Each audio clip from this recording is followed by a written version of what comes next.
Ben, l'hétérosexisme, c'est ça également. C'est qu'on crée une hiérarchie entre les orientations sexuelles.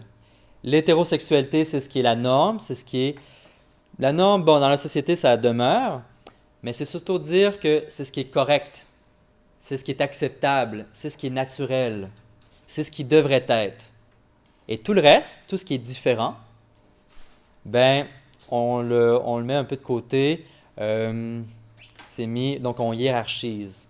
C'est ce qui est bien, l'hétérosexualité, et ce qui est mal ou ça pourrait être mieux. Il pourrait y avoir autre chose. Donc l'hétérosexisme, c'est ça en fait, c'est l'affirmation et la promotion de l'hétérosexualité comme unique modèle social et seule voie acceptable. Puis avec cette connotation-là, ben, ça entraîne des violences homophobes en fait. Donc le point, la source, c'est l'hétérosexisme. Il peut y avoir la version soft, moi j'appelle, quand on rencontre une personne dans son bureau, comme assistant social ou comme éducateur ou éducatrice, on rencontre une femme, puis on lui pose la question, ben, avez-vous un conjoint? Donc on présume de son hétérosexualité. Ça, pour vous, est-ce que c'est de l'homophobie? Ben oui, c'est ça, c'est pas de l'homophobie quand même pas. À mon sens, c'est de l'hétérosexisme. En fait, on présuppose parce que tout le monde le fait. Moi, je le fais à l'occasion également, même si je suis très sensible à ça. Mais c'est peut-être une maladresse. Parce que qu'est-ce que ça fait? Oui, vous voulez réagir? En fait, par rapport à ça, il y a aussi tous les formulaires où c'est monsieur, madame. Exactement, oui. Même quand on se marie, enfin voilà, je me suis marié avec une femme et en fait c'était monsieur, madame sur les Encore papiers. aujourd'hui? Oui. Et Parce que donc, vous avez le mariage depuis 2003, en fait, en mais je Belgique. pense que ce sont des formulaires qui sont. Enfin, alors c'était. Bon, maintenant, moi je travaille à l'administration, j'ai eu de la chance. Ils ont, OK. mais je veux dire, le formulaire est fait à l'avance et même quand on remplit des choses par internet, c'est votre conjoint, monsieur, deuxième personne, madame. Et voilà, il ne travaille pas. On ne peut pas le compléter soi-même en fait. Oui, oui, oui, certainement.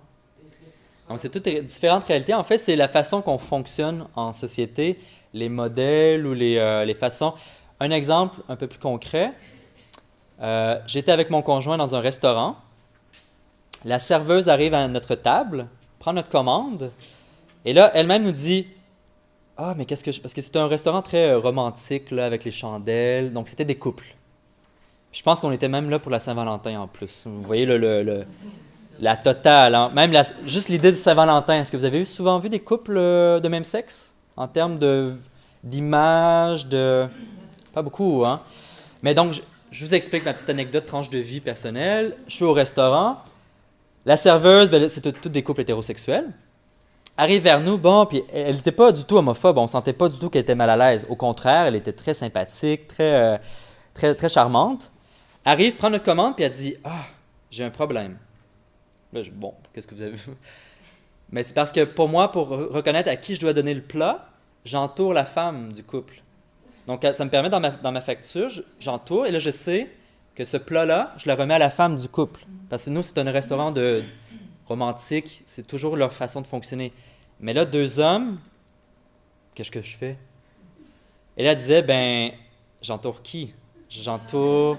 Et là, vous voyez, en termes de la façon même de son travail, de ses pratiques de travail de restauration, on est très, très loin de l'intervention sociale, mais c'est un exemple pour vous illustrer que cette façon de fonctionner. Et là, elle a rigolé, puis nous aussi, on a rigolé.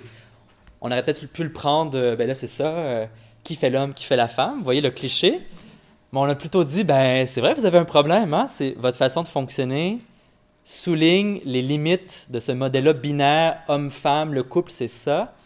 Et là, elle a dit, bon, là, elle a réfléchi, puis dans la soirée même, on n'a pas trouvé nécessairement de solution. On en a rigolé, puis on en a discuté, moi et mon copain, pendant très longtemps, toute la soirée en fait, pour dire qu'est-ce qu'elle pourrait faire pour éviter ça, hein, parce que ça peut arriver, mais on était les premiers qu'elle rencontrait.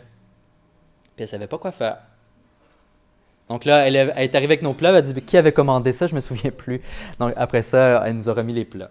Mais vous voyez un peu, c'est une petite anecdote pour vous illustrer une version peut-être plus soft. Après ça, l'hétérosexisme, ça peut aller jusqu'à le mariage gay. Ben, vous ici, vous l'écrivez avec un Y. Désolé, j'ai oublié de le changer. Nous, au Québec, c'est avec un I. C'est pas naturel. Donc là, également, il y a une connotation plus soutenue en disant, ben, Et ça, avec tout le scandale en France en ce moment, on entend beaucoup d'arguments hétérosexisme en disant il faut préserver la vraie famille, le vrai couple. Mais donc, quand on dit la vraie famille, c'est qu'il y en a des pas vrais, il y en a des fausses,